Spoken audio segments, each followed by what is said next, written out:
Olá, minha gente, muito bom dia. Pois é muito importante a gente deixar bem claro, bem registrado tudo aquilo que vem acontecendo ao longo de todos os anos, né? Porque, veja, você não pode analisar uma vida por um dia, né? Você tem que analisá-la realmente por tudo que aconteceu. Uma coisa acaba sendo consequência de outra e assim por diante.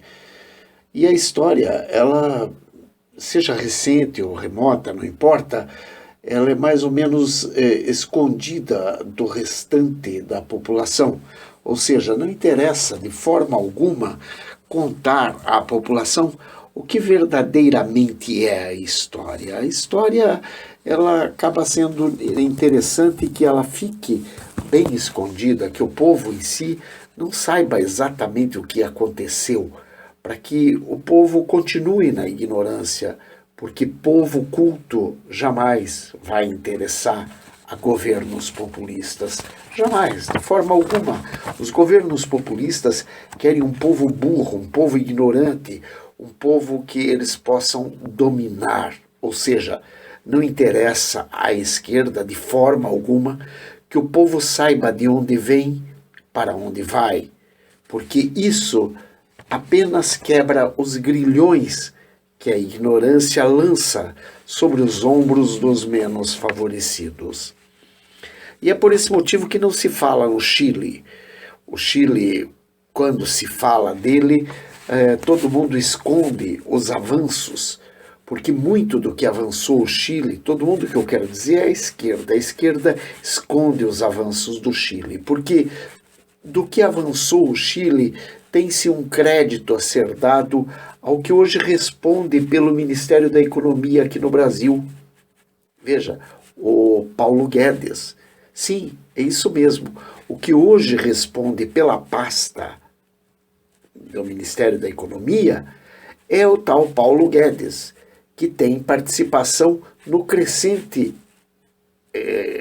recente crescimento econômico financeiro do Chile. No Chile hoje, o esquerdismo virou algo como uma desastrosa lembrança de tempos passados.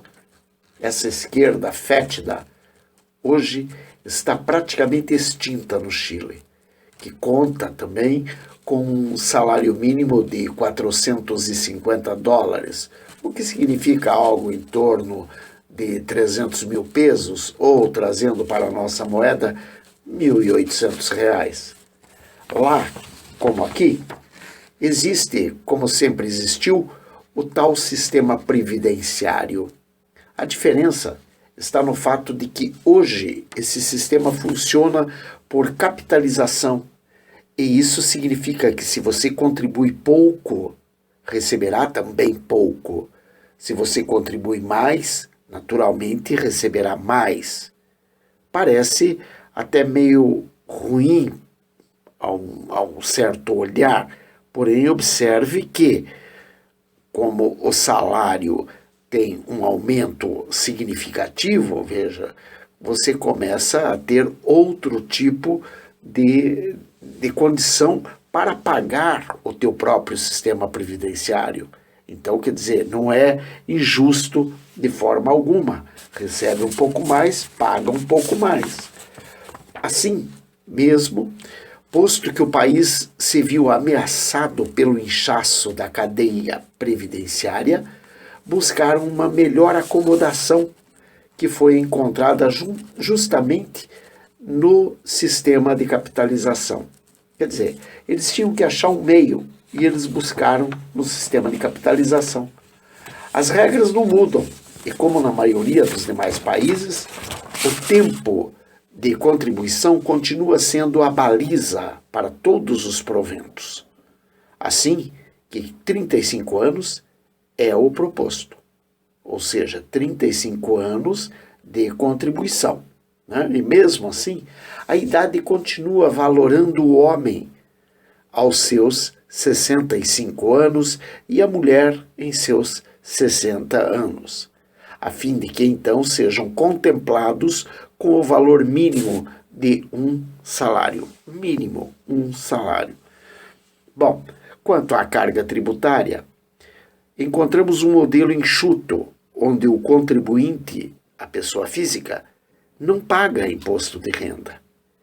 E para as empresas, encontramos o tão propalado, do qual não temos a mínima ideia do que seja, imposto único, que lá atende pelo nome de IVA, ou Imposto sobre Valor Agregado, que recai sobre tudo o que é consumido e mesmo em qualquer transação comercial fixado em 19%. Bem, naturalmente que para se ter uma economia enxuta, faz-se necessário o encolhimento do Estado. E é assim que o Chile tem somente 4 empresas estatais. Seria desconexo com a realidade se imaginássemos não existir as pessoas contrárias a isso. Claro que existem, sempre teremos os que são contrários a qualquer tipo de ideia, seja ela boa, seja ela má, sempre teremos as pessoas que são contrárias. O contraditório, inclusive, ele é valoroso, ele faz parte do esquema e é muito bom que exista, até para que haja a melhora do sistema. Elas existem e são, sim, ferrenhas, e podemos visualizá-las quando reclamam das contribuições, porque almejam mais do que contribuíram ou benesses com a devida reciprocidade. Ou melhor, sem a devida reciprocidade, ou seja, querem benesses, mas sem contribuir, né? Como acontece aqui no Brasil também. Todo mundo quer um sistema de saúde melhor, mas quando se trata de alguém fazer alguma coisa para melhorar esse sistema de saúde, ninguém quer. Inclusive, muito pelo contrário, nós vemos sim ladrões dependurados no sistema de tudo quanto é jeito, inclusive ganhando sobre a venda de órgãos. Quer dizer, não satisfeitos com o desvio de verba e com o superfaturamento da compra ou mesmo de construções e etc., ainda querem destruir mais o sistema. No entanto, o que se percebe no povo é um alto senso de responsabilidade que os incita a cuidar mais e melhor de suas próprias vidas. Claro, se você tem senso de responsabilidade, você vai aprender a se cuidar mais e melhor, né? Ou seja, você vai também poder fazer mais por você mesmo, inclusive contribuindo mais e melhor para você ter um melhor atendimento de saúde. Podemos citar algumas coisas que deixaram de existir e que nem por isso deixam os chilenos tristes.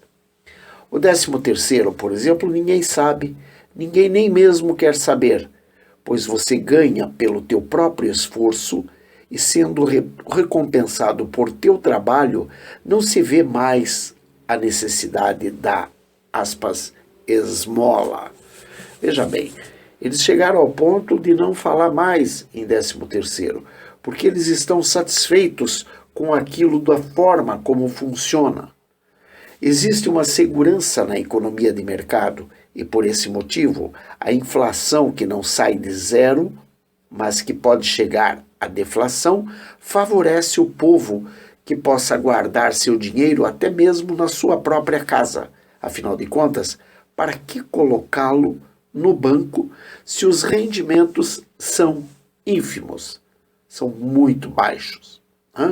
Afinal, sem inflação, rendimentos bancários sempre são mais baixos, muito baixos. Não há a especulação financeira. Por quê? Porque não há inflação. Aos empreendedores é facultada a facilidade de abrir-se uma empresa em apenas um dia. É isso que nós estamos querendo aqui para o Brasil. É isso que eles estão buscando fazer aqui para o Brasil. E se eles fizerem isso aqui no Brasil, puxa vida, vai facilitar a vida de muita gente. Porque tem muita gente querendo empreender, só que como encontra as dificuldades na abertura da empresa, meu Deus, aí ninguém sai do buraco, né? E poderia até parecer demais se eu falasse que esse é o único país da América Latina que seu povo não precisa de visto para entrar nos Estados Unidos da América. Mas não é demais, não, porque isso é verdadeiro, isso é fato. Tá entendendo? Quer dizer, eles têm tudo e ainda por cima não precisam nem mesmo do visto para ir aos Estados Unidos. E quando se fala de um governo enxuto, percebe-se uma grande dificuldade na manutenção dos corredores da corrupção. Assim, quando se percebe a manutenção de baixos impostos e taxas de juros baixos, entende-se uma contenção inflacionária, e isso por si só impulsiona a construção civil, fortalecendo o mercado imobiliário. Então vocês vejam, até mesmo a corrupção eles conseguem conter justamente porque o trabalho abunda, ou seja, o mercado está bem fortalecido, está bem impulsionado, inclusive a construção civil, facilitando dessa forma o emprego, ou seja, a oferta do trabalho. Bom, além da série de benefícios que se tem com juros baixos e com a segurança gerada pela estabilidade econômica, o Chile ainda pode se dar ao luxo de bancar o ensino gratuito até o 9º ano. Após isso, até o 9º ano somente. Após isso, o 2º grau e faculdade são regulados pelo sistema privado. No entanto, aos alunos verdadeiramente sem condições, carentes de fato, comprovadamente carentes, podem ainda buscar a ajuda governamental. Sempre se terá boas ofertas, bem como facilidades de crédito, uma vez que o país é hoje considerado extremamente próspero. E naturalmente que isso não foge aos olhares gulosos dos esquerdoides, né? A esquerdopatia está ali em volta, sonhando a biscoitar aquele governo para poder detonar, como fizeram aqui no Brasil. Quando tomaram conta daqui, foi exatamente como os militares disseram. Quando aquele partido subisse ao poder, em 1980, se não me engano foi o Geisel que disse, que quando o PT subisse ao poder, ele roubaria até mesmo as prensas da Casa da Moeda. Não lembro se foi o Geisel ou foi Figueiredo, mas não importa. Foram os militares que disseram que o PT, quando subisse ao poder, roubaria até mesmo as prensas da Casa da Moeda. E, olha, não roubaram as prensas da Casa da Moeda, mas Lula e Dilma saíram inclusive com faqueiros da Casa do Palácio, né? Quer dizer, eles roubaram o que puderam e o que não puderam deixaram um bilhetinho dizendo que voltariam para buscar depois mais tarde. Bom, muito bem, e é claro então que os esquerdoides estão lá doidos também para tomar conta daquilo lá. Tanto eles querem tomar conta da nação próspera, quanto têm receio de que outros países vejam que está tão próspero dessa forma, seja interditada a sanha esquerdopata, ou seja, nos demais países circunvizinhos. Porque se os demais países em volta percebem que ele está indo tão bem, obrigado, nos moldes capitalistas, por que alguém iria querer entrar para um regime comunista? Então os esquerdopatas não somente querem tomar conta desse país, por ser uma nação próspera, como querem esconder dos vizinhos que é uma nação próspera, para que os vizinhos não imaginem o quão próspero é. Dessa forma, os países circunvizinhos não vão querer, de maneira alguma, perder a chance de também terem um milagre econômico, porque, afinal de contas, se eles conseguiram, por que o nosso país não conseguiria? E também vir a ser uma espécie de oásis de esperança na sordidez da politicalha demagógica que se alastra pelo continente. Vejam, aonde eles vão, eles fundam a miséria. Eles fundam um novo estilo de miséria. Cuba era um país próspero até 1958. Em 1959, aquele animal, juntamente com aquele porco, né, o Che Guevara, o Fidel Castro, juntamente com o porco Che Guevara, entraram na Baía dos Porcos em Cuba e detonaram com Cuba. Cuba não tem nem mesmo a sombra do que foi em 1958. E era um dos países mais prósperos daquela época. Venezuela, a mesma coisa. Na década de 80, mais ou menos, era um país, nossa, um dos países que mais crescia no continente. E eles entraram lá, hoje tem gente comendo cachorro no meio da rua. E assim por diante. Os demais não preciso nem dizer, a grande maioria de vocês que me ouvem sabem do que estou falando. O comunismo, ele funda a miséria, a desgraça, a pobreza, de tal forma que ele multiplica a pobreza a números assim escorchantes, a números assim que a gente não acredita que seja possível. Por esse motivo, o novo brado continua sendo Brasil acima de tudo, Deus acima de todos. Então, vamos vislumbrar a prosperidade no horizonte. Lembrando que esse texto eu escrevi em 13 de setembro de 2020. Estou gravando somente hoje, porque infelizmente tive muitos problemas pelo caminho, mas está aí. Que Deus te abençoe, que Deus te proteja, que Deus te guarde, que Deus te liberte, que Deus te restaure, em nome de Jesus. Beijos. Bye. Fui.